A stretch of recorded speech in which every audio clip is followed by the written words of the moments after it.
Founder and CEO of Tepeo, a clean tech scale-up, joins us live from London.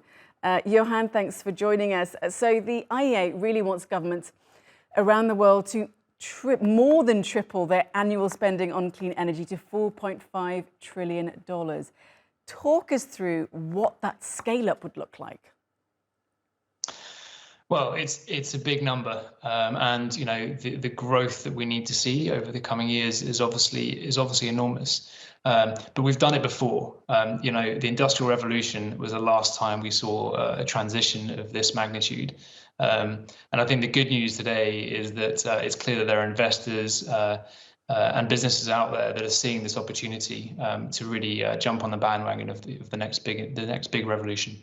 Okay, so talk us then through clean technology and how it's really important to stick to the 1.5 degrees pledge.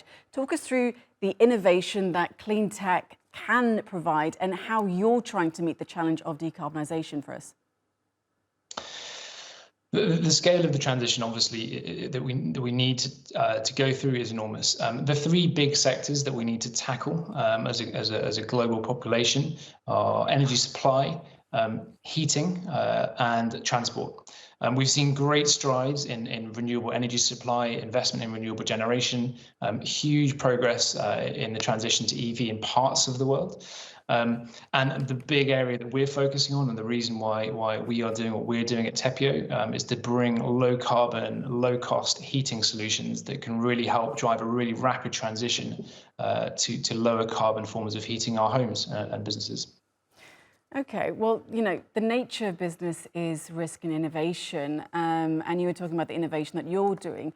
But when you have countries like the UK looking to scale back or delay net zero pledges, we heard that from Rishi Sunak, and the EU is also itself being lobbied by car manufacturers to delay post-Brexit tariffs on EV cars. Is this target by the IEA actually possible?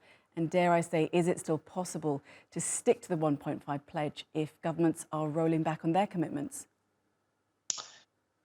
That is a really tough one. You know, we unfortunately have seen a significant U-turn in the last week from the UK government. I'm sorry to see that. I think it shows poor leadership and foresight. And I really hope that for the UK's sake, anyway, we don't miss out on this really big opportunity to use as an opportunity to invest in our infrastructure, in our homes, in our businesses, and to really make the most of this transition.